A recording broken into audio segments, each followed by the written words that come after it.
Sumatera sana saya dicap sebagai Tiger Tobasa. Kalau lawan nggak KO itu dadanya biru semua kena tendang. Gunakan kemampuan teknik bela diri di ring.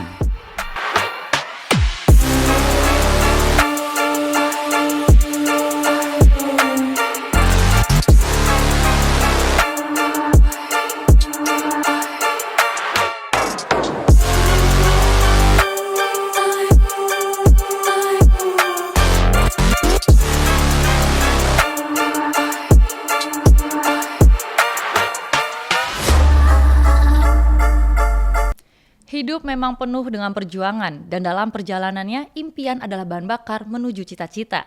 Halo netizen, jumpa lagi dengan saya presenter cantik, Maritim di podcast inspiratif TNI Angkatan Laut. Naval Untold Story, go, go, go!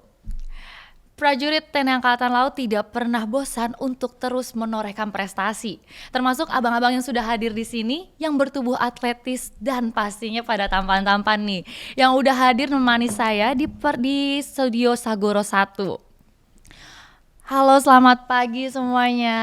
Selamat pagi, Mbak. Iya. Kayaknya dari sapaannya kurang semangat nih ya. Coba kita tes dulu. Marinir. Allah. Nah, kan dari suaranya aja udah mulai semangat ya. Kayaknya kalau kita ulang lagi bisa menjatuhkan buku-buku yang ada di sini kayaknya ya. Oke, abang-abang ini sebelumnya itu adalah atlet bela diri. Betul. Atlet bela diri dari Korps Marinir ya, Korps Marinir. Nah, sebelumnya netizen mungkin mau perkenalan dulu nih, mau berkenalan dengan abang-abang sini. Boleh dari Bang Niko perkenalan dulu ke netizen biar netizennya tahu. Nama saya Niko Mohtadi, pangkat Serda Marinir dari Kesatuan Yonteng VIP 3 Menkaf 3 Marinir, Pasmar 3 Sorong. Kalau Bang Jingga? Perkenalkan, nama saya M. Jingga Merdeka, pangkat Serda Marinir, asal satuan Yonif 11 Marinir, Pasmar 3 Sorong. Oke, kalau Bang Lubis? Mohon izin perkenalkan, nama saya Ivan Martulus Lubis, pangkat Serda Marinir. Untuk satuan saya Yonif 11 Marinir, Pasmar 3 Sorong. Oke, jadi netizen sekarang saya di sini sudah ditemani oleh Bang Niko, Bang Jingga, dan Bang Lubis. Dan yang kemarin ini sudah memenangkan Mixed Martial Art Kasal Cup 2023. Gimana perasaannya? Pasti bangga ya? Ya, sangat bangga. Tentunya saya sangat bangga karena event kali ini itu diselenggarakan langsung oleh Bapak Kasal dan dibuka langsung oleh Bapak Kasal. Jadi saya sebagai prajuritnya itu merasa sangat bangga. Bangga sekali Siap. ya. Kalau Bang Lubis gimana? Intinya saya juga sangat bangga karena kan itu untuk turnamennya itu di atas kapal. Itu ibarat dalam hati saya bermain di dalam rumah saya sendiri dan saya tidak akan mengecewakannya. Tidak akan mengecewakannya. Kalau Bang Jingga gimana Bang? Kalau saya juga tentu merasa bangga karena saya sebagai prajurit TNI Angkatan Laut bisa menang dalam pertandingan event yang diselenggarakan oleh Bapak Kasal sendiri.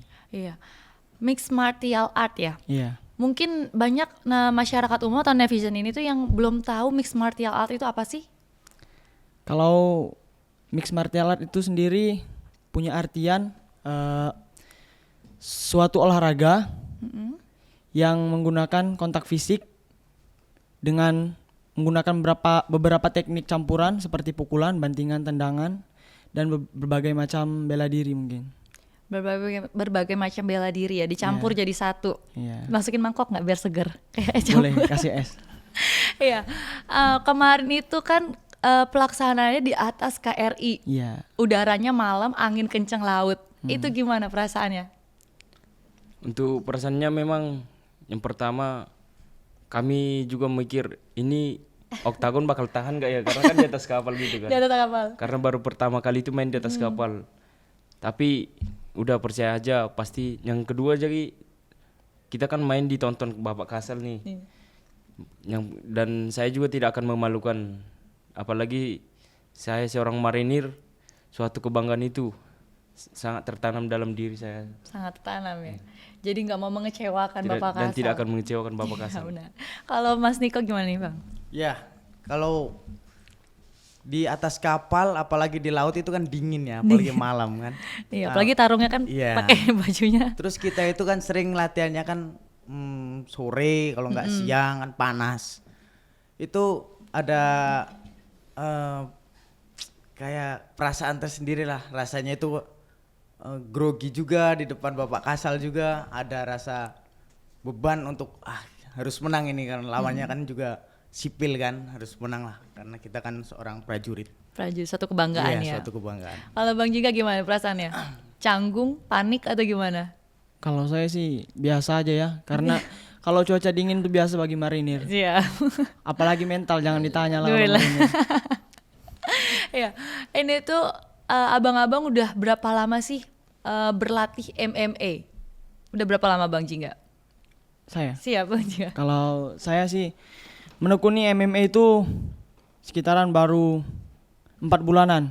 Masih baru ya? Masih baru, cuman kalau mengikuti bela diri, saya sudah dari SD kelas 1 saya sudah ikut taekwondo. Untuk SMP kelas 3 saya sudah mulai mengikuti tinju. Dan saya menjuarai kejurda-kejurda amatir di Sumatera Utara. SMA? Tawuran? Oh enggak? Gimana? Dikit-dikit lah. Oh, iya. Tapi kalau untuk menekuni MMA sendiri baru 4 bulan ini. 4 bulanan 4 ya. bulan ini ya. Tapi baru 4 bulan itu suatu kebanggaan ya, langsung dapat emas. Langsung dapat emas. Tapi kalau untuk event MMA sebenarnya dari sebelum event Kasal Cup ini sudah ada event-event lain yang kami ikuti dan Sudah menghasilkan mendapatkan juara juga. Iya. Kalau Bang Niko gimana? Iya, kalau saya itu dari kelas 4 SD itu dulu itu. Dari SD. Ikut taekwondo. Dan saya juga emang hobi berantem sih. Kelihatan sih dari sekolah, mukanya iya. sangar ya. Dari Hobi sekolah berantem. itu hobi berantem saya. Terus masuk angkatan laut ternyata ada diwadahi MMA, akhirnya ikut. Di angkatan laut ini Iya, ikut MMA. ikut MMA. Tapi sebelumnya pas tadi kan SD, SMP, SMA itu udah mengikuti kejuaraan-kejuaraan juga. Kejuaraan-kejuaraan juga taekwondo, ada yongmodo, banyak kejuaraan-kejuaraan provinsi, kabupaten.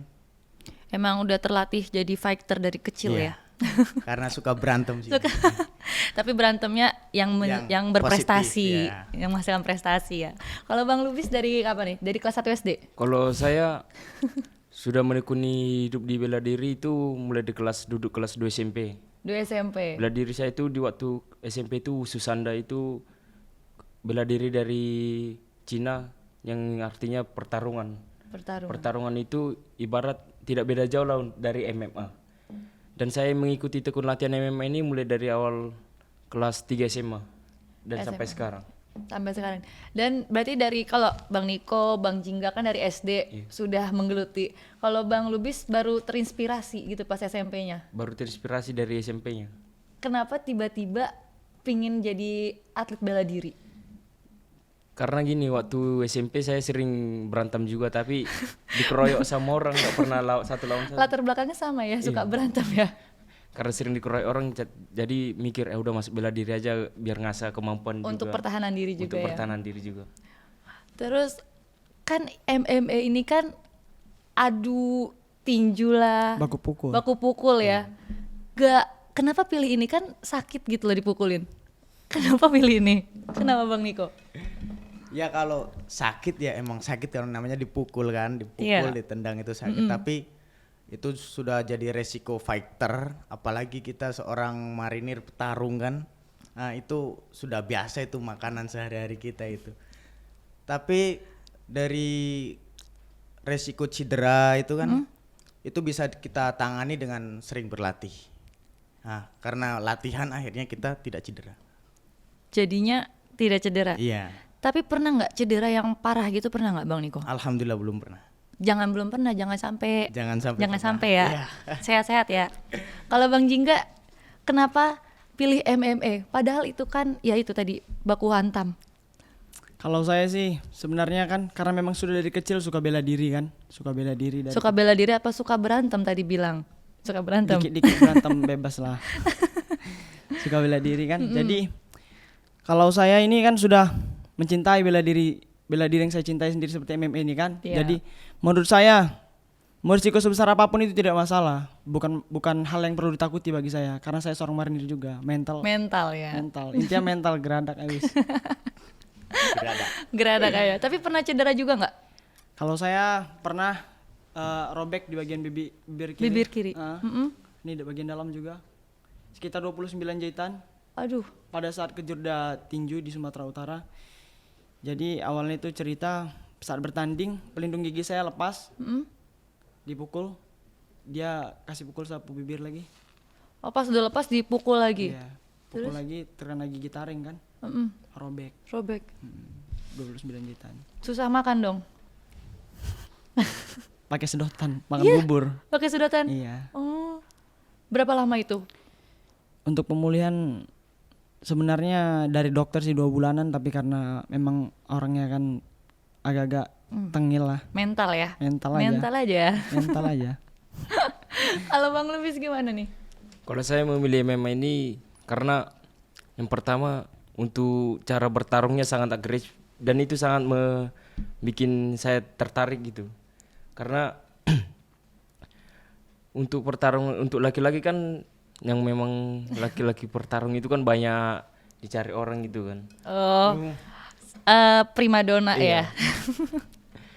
Untuk cedera itu saya udah pernah mengalami pada kaki saya bagian kiri itu, pada punggung kaki kan punggung kaki kita ada di tulangnya sini tuh.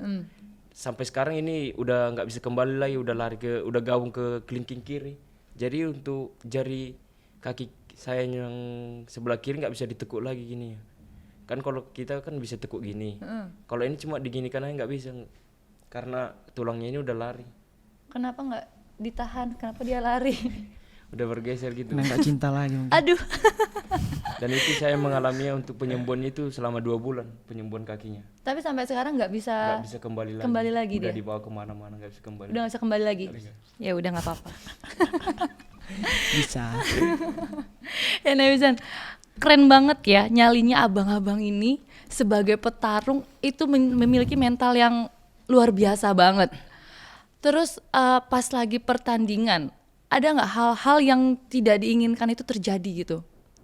Kayak misalkan kalau lagi tanding, terus lawannya itu tiba-tiba mukul yang Sampai tumbang gitu. iya sampai tumbang kayak gitu. Pernah nggak? Knock out. Kalau saya? Siap, pernah nggak? Kalau saya dipukul tumbang belum pernah, tapi Mukul tumbang? mukul tumbang pernah. Tapi saya dikunci Heeh. sampai nggak sadar pernah. Pernah? Ini pelakunya sendiri. Oh pelakunya Bang Lubi sendiri? Pada saat sparring di tempat latihan. Oh masih latihan ya? Kirain pas pertandingan. Terus bales nggak? Sudah nggak sadar. Oh sudah nggak sadar. Mungkin nanti kalau mau bales bisa ya. Janganlah. Terus kan abang ini kan seorang prajurit marinir. Iya. Membagi waktu antara tugas dan latihan ataupun persiapan perlombaan itu gimana? Gimana Bang Lubis? Ya untuk dinas tetap dinas kita dari jam 7 sampai jam 4. Nah, selesai jam 4 sore itu kita latihan. Nah, untuk mempersiapkan kemarin event Kasal Cup itu kita ada latihan tambahan, ekstra latihan TC. Untuk dari jam 4 biasanya selesai sampai jam 6, kita bisa mundur sampai jam 9. Jam 9 malam kita baru selesai latihan. Baru selesai istirahat. Iya. Apa ada latihan pribadi sendiri, latihan Ada. mandiri?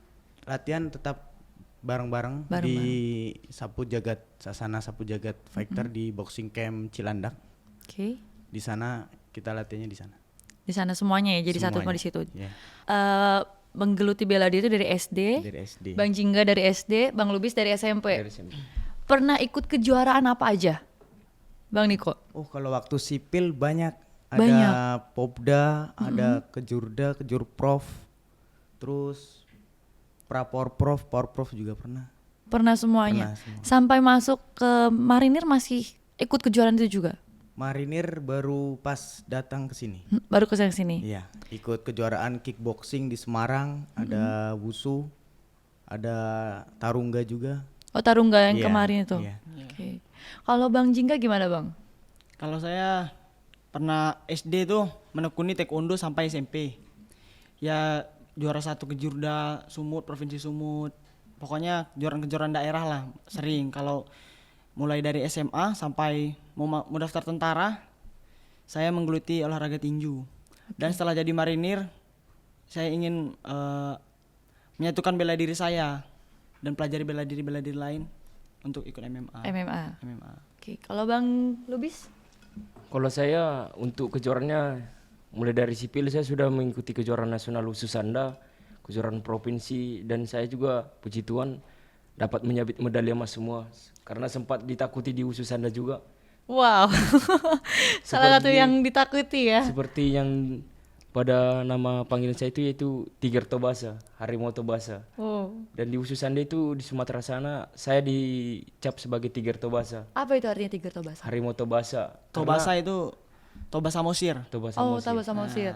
Karena asal saya naik ke atas matras gitu pada saat turnamen khusus Anda, kalau lawan nggak KO itu dadanya biru semua kena tenang. Bener ya? Makanya dijuluki sebagai Tiger Tobasa. Tiger Tobasa. Kalau pas kejuaraan Kasal Cup kemarin apa nih? Menang di kategori apa? Bang Lubis. Kalau Stro. kami menang di kelas strawweight atau kelas 52,2 kg. Oke. Dan itu saya bertanding sampai 3 ronde. Puji Tuhan saya tidak ada luka dikit pun, lecet dikit pun tidak ada. Beda kalau lawan saya itu sampai tidak naik karena mohon maaf itu mata kanan sama kirinya udah biru semua. Kirain mata kanan kirinya beda. Mata kanan mata kirinya udah biru semua akibat kena pukulan sama kena siku. Tiger Tobasa. Iya. Kalau Bang Jingga gimana? Apa nih? Lah, tadi di Kasal Cup. Kalau Kasal saya main di kelas atomweight atau 48 kg. Jadi saya tuh untuk main di kelas 48 kg ini saya menjalani diet. Diet. Awalnya saya datang ke Jakarta berat badan saya 61 kg. 61 kg, saya diet. Begitu turnamen, pertama di kelas 52 di strawweight. Untuk turnamen lain bukan event Kasal Cup. Iya. Untuk event Kasal Cup ini kan saya 48. Dalam waktu 3 hari berat saya 50, awalnya 55. Dalam waktu 3 hari saya bisa 48 kilo. Kok bisa?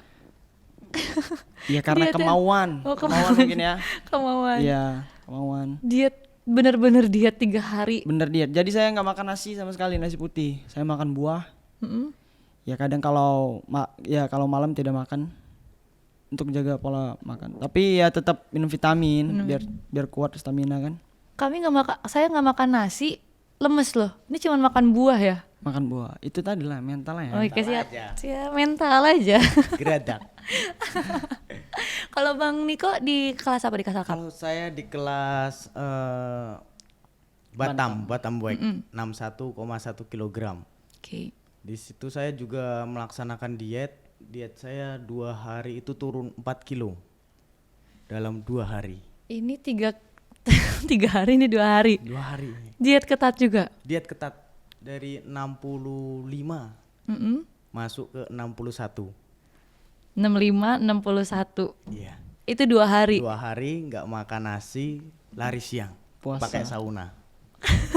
Lalu siangnya pakai Pakai sauna. Sauna. Pakai jas hujan.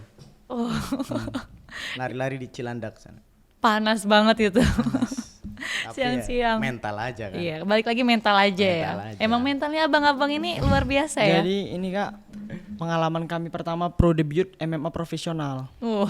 Awalnya kami main amatir hanya menggunakan helm, Heeh. pelindung kaki. Kalau ini kan sudah profesional, hanya memakai hand glove dan pakai short pen aja. Pastinya mental ya. Mental. Mental. Emangnya kalau di MMA Kasal Cup kemarin itu ada kategori apa aja sih? Dia kalau Kasal Cup kemarin dia MMA profesional, bukan amatir. Jadi tidak ada kategori. Kalau amatir dia ada striking, hanya pukulan, bantingan, stop, tidak ada kuncian. Oke. Kalau ini profesional semua, bantingan, kuncian, pukulan. Tidak ada pakai pelindung, hanya pakai pelindung tangan aja. Hanya glove ya. Lebih kompleks ya, banyak Lebih ekstrim lah. iya, lebih ekstrim. Terus udah menang banyak perlombaan. Udah banyak menang perlombaan dan banyak medali. Ini medalinya yang dibawa ini medali apa aja nih? Ini kejuaraan yang diadakan oleh Bapak Kasal.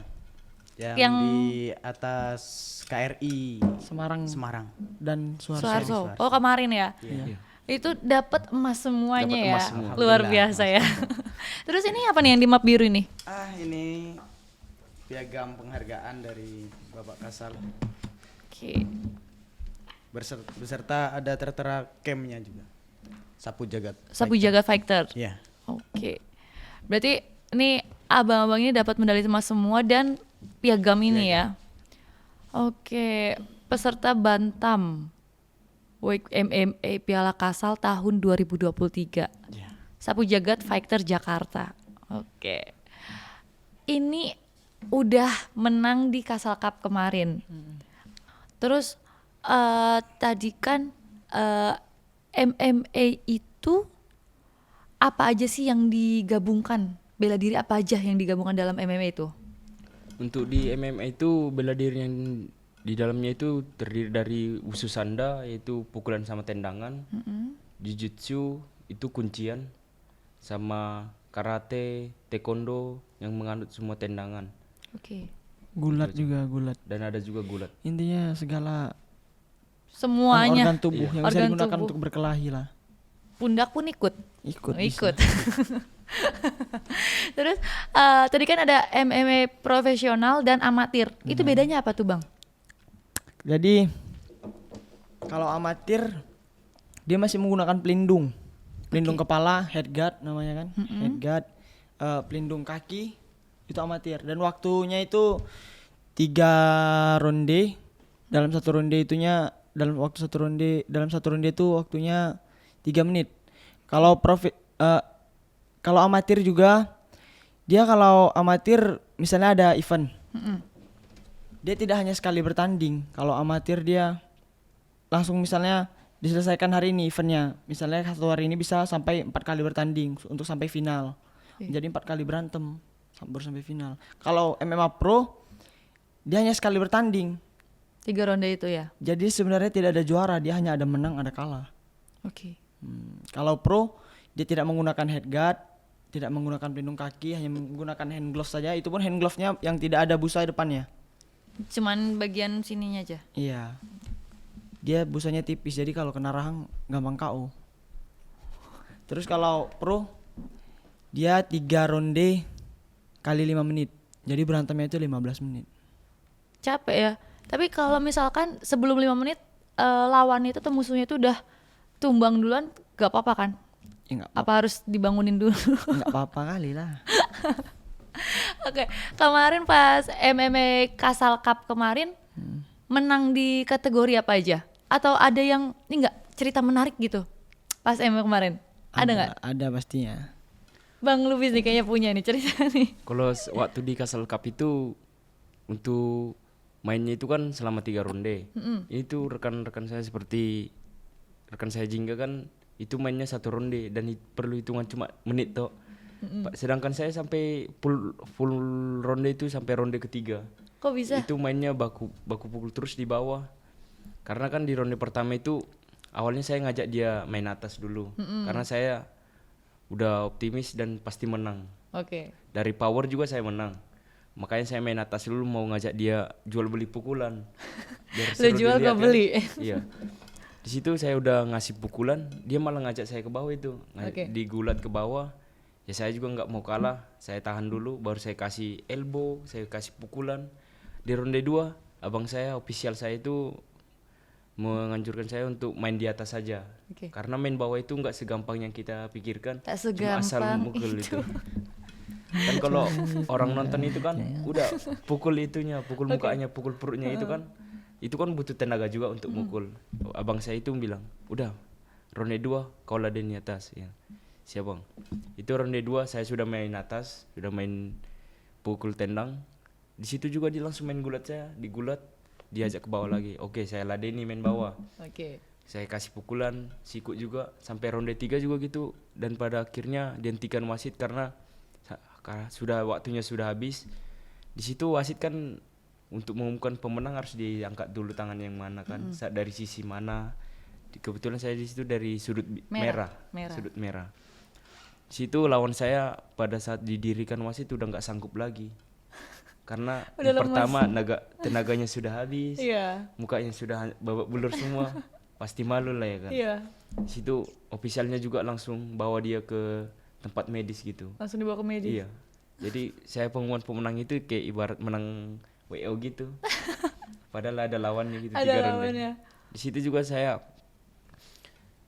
nggak ada capeknya sama sekali karena latihan saya juga sudah melebihi dari Lebih keras main dari dari itu. situ, lebih keras dari situ. Oke. Bahkan di latihan kami sampai tumbang, sampai muntah-muntah, pingsan, kram. Justru pas latihannya Iya. sampai tumbang, tapi pas pelaksanaannya Iya, pas pelaksanaannya nggak ada capeknya. luar biasa. Bahkan di latihan itu kemarin waktu sparring body partner itu sama teman nggak pakai pelindung, kepala saya ini kena tendang, rahang ini kena tendang, pakai kaki langsung Geser tumbang. dong Langsung geser kemarin.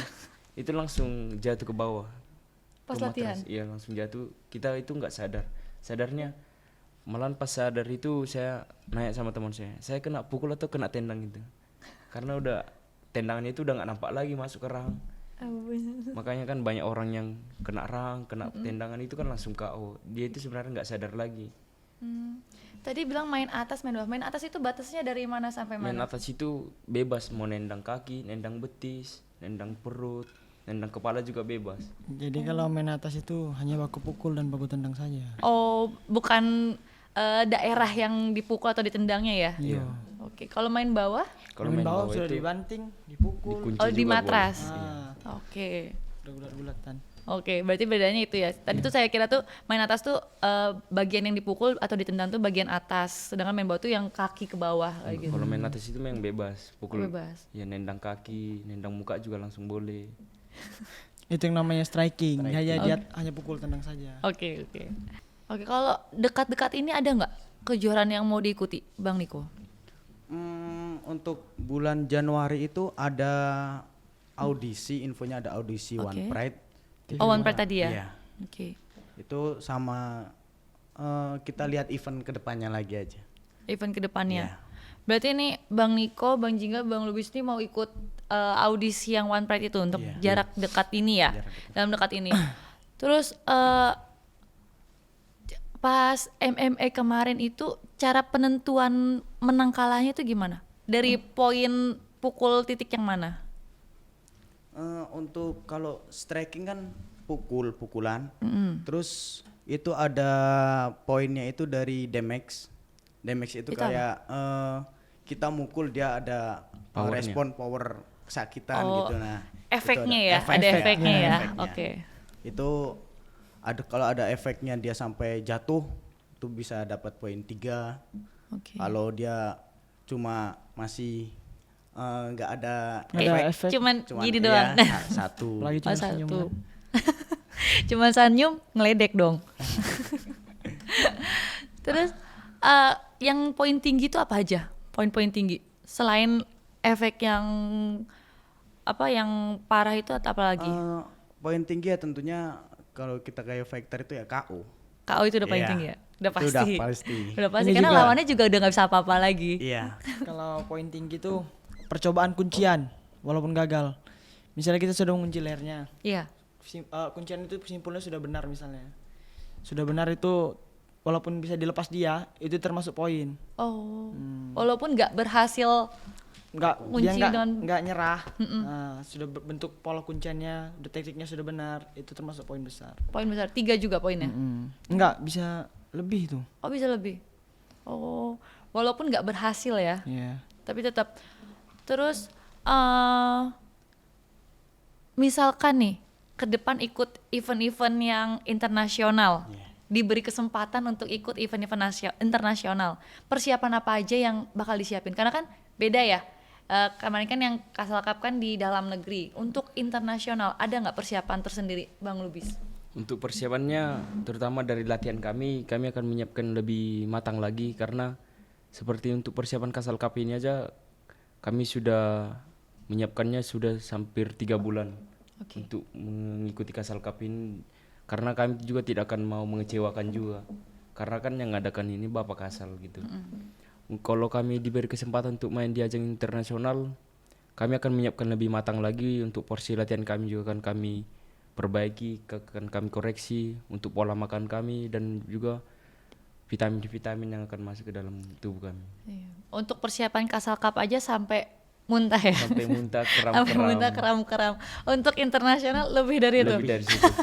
Hampir meninggal. Karena lebih baik mandi dari tempat latihan Oke. daripada di atas ring nanti. Itulah mental juara. Itu yang menentukan. Oke. Untuk pesan-pesan ke generasi muda nih, ada nggak? Tapi kan mungkin banyak juga nih generasi muda yang suka fight juga kan, tapi kan belum ke arah yang untuk menjadi yang positif untuk jadi juara atau itu. Ada nggak pesan-pesan untuk para fighter untuk generasi muda ini, Mbak Niko? Kalau pesan saya, seorang fighter itu harus penyabar. Penyabar. Jadi kita itu tidak boleh menggunakan kemampuan fight kita di luar. Jadi kita gunakan hobi kita untuk berantem itu ke dalam bentuk yang positif seperti ada event-event kejuaraan gitu loh. Oke. Nah, jadi himbauan saya untuk masyarakat yang suka berantem, suka bela diri, untuk tidak emosional saat di luar. Oke. Jadi gunakan kemampuan teknik bela diri di ring. Baik netizen, untuk para netizen yang gemar bertarung, itu bisa lebih diarahkan lagi untuk mengikuti klub-klub atau mengikuti event-event agar lebih berprestasi lagi dan membanggakan nama sendiri maupun keluarga. Dan terima kasih ini untuk Bang Niko, Bang Jingga, Bang Lubis sudah hadir hari ini untuk menemani saya pada hari ini dengan cerita-cerita fight-nya dan tentang cerita kejuaraan-kejuaraannya. Dan untuk para netizen, jangan pernah berharap bahwa jalan hidupmu itu akan seperti jalan hidupnya orang lain. Karena perjalanan hidup yang kalian miliki adalah sesuatu yang unik yang dimiliki diri kalian sendiri. Terus saksikan podcast inspiratif TNI Angkatan Laut, podcast Naval Untold Story. Go, go, go! Marinir! Aua! Jala Seva! Jaya Mai! Jala Seva! Jaya Mai! Jala Seva! Jaya Mai!